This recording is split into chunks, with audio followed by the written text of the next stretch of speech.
Assalamualaikum warahmatullahi wabarakatuh. Bismillahirrahmanirrahim.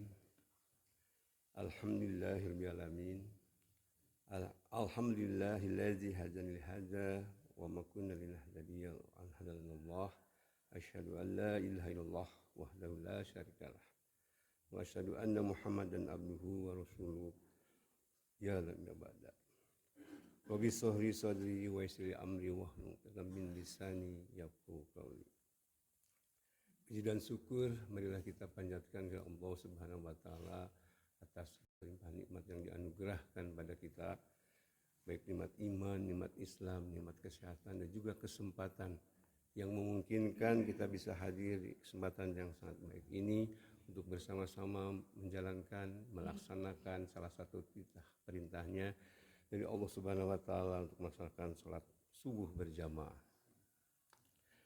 Salawat dan salam kita haturkan kepada Allah Subhanahu wa taala, semua dilimpahkan pada Nabi Muhammad sallallahu alaihi wasallam, keluarga, sahabat dan seluruh pengikutnya yang setia sampai akhir zaman. Kita berharap dengan bersalawat pada Nabi kita akan mendapatkan syafaat kelak di yaumil akhir. Amin amin ya Allah ya rabbal alamin. Hadirin jamaah salat subuh yang sama-sama mengharap ridho Allah Subhanahu wa taala. Topik yang akan disampaikan pada kultum kali ini yaitu menjaga lisan. Lisan merupakan anugerah yang Allah Subhanahu wa taala berikan pada manusia. Dengan lisan, manusia dapat mengkomunikasikan apa yang mereka rasakan dari lubuk hatinya. Sudah sepatutnya manusia menjaga lisan yang mereka miliki. Dan saking pentingnya ada pepatah Arab yang mengatakan salamatul insan fi hifdzil lisan. Keselamatan seseorang tergantung pada lisannya. Melalui kata-kata seseorang bisa menolong orang lain dan lewat kata-kata pula seseorang bisa menimbulkan kerugian yang tidak hanya bagi dirinya sendiri tapi juga bagi orang lain. Bahkan Allah pun berfirman dalam surat Al-Qaf ayat 18 yang artinya tidak ada sesuatu kata pun yang terucap melainkan ada di sisi malaikat pengawas yang selalu siap mencatatnya.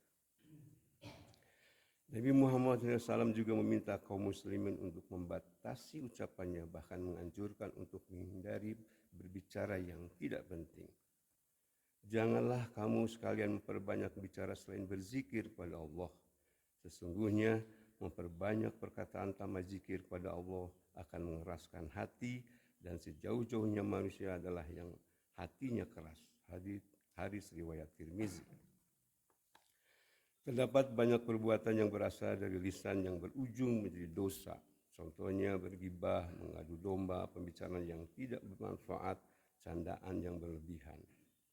Dalam buku Reuni Surga sejumlah amalan penting penghuni surga saat di dunia karya Ahmad Abi Al-Musabih, dalam buku tersebut dijelaskan ada 5 keutamaan menjaga lisan bagi kaum muslimin. Yang pertama adalah dijauhkannya dari kebinasaan. Rasulullah SAW dalam sebuah hadis menjelaskan bahwa mereka yang tidak bisa menjaga lisannya akan binasa di akhirat kelak. Dikatakan juga wajah mereka akan tersungkur dalam neraka sebagaimana sabdanya ketika berbincang dengan Mu'adz bin Jabal radhiyallahu anhu. Maukah aku beritahu kepadamu tentang kunci semua perkara itu? Jawabnya, iya ya Rasulullah. Maka beliau memegang lidahnya dan bersabda, jagalah ini.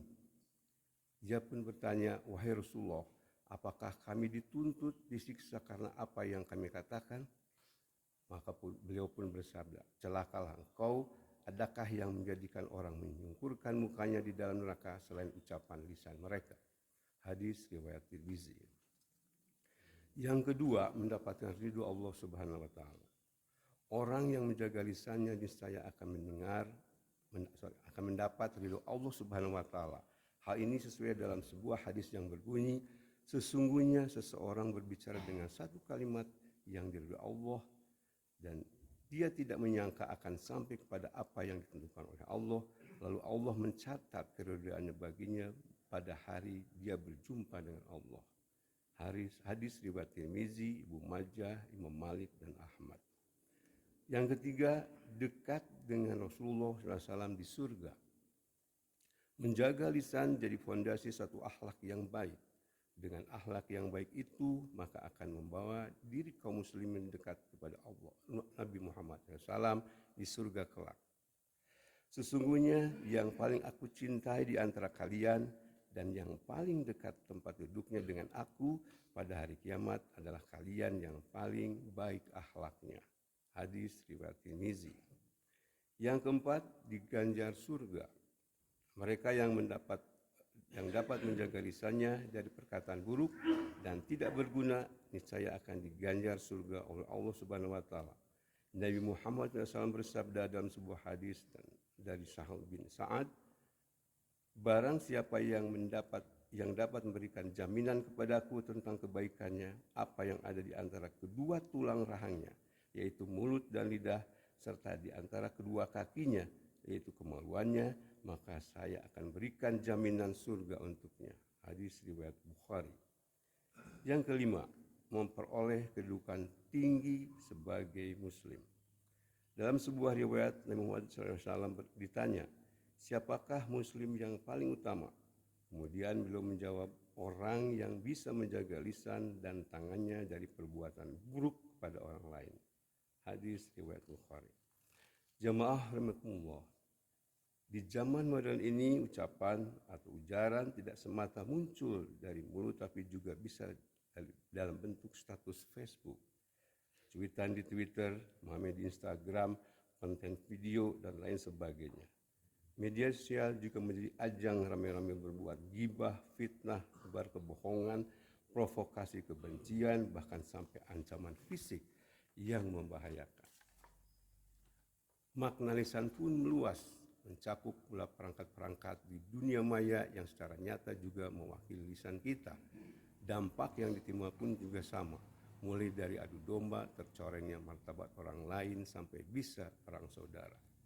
Karena itu, kita seyogianya hati-hati berucap atau menulis sesuatu di media sosial, berpikir serta bertabayun, klarifikasi, menjadi sikap yang wajib dilakukan bagi kaum muslimin untuk menjamin bahwa apa yang kita lakukan bernilai, maslahat, atau sekurang-kurangnya tidak menimbulkan mudarat. Sekali lagi, ingatlah bahwa Allah mengutus malaikat khusus untuk mengawasi ucapan kita, baik hasil lisan kita berupa ucapan atau tuturan maupun ketikan jari-jari kita di media sosial. Mudah-mudahan kita termasuk hamba Allah yang mampu menjaga lisan kita dengan baik, sehingga kita bisa meraih 5 keutamaan menjaga lisan, yaitu dijauhkan dari kebinasaan, mendapatkan ridho Allah Subhanahu wa taala, dekat dengan Rasulullah SAW di surga, mendapatkan jaminan surga, memperoleh kedudukan tinggi sebagai muslim. Demikian kultum yang bisa disampaikan, semoga ada guna dan manfaatnya. Billahi taufiq wal hidayah. Assalamualaikum warahmatullahi wabarakatuh.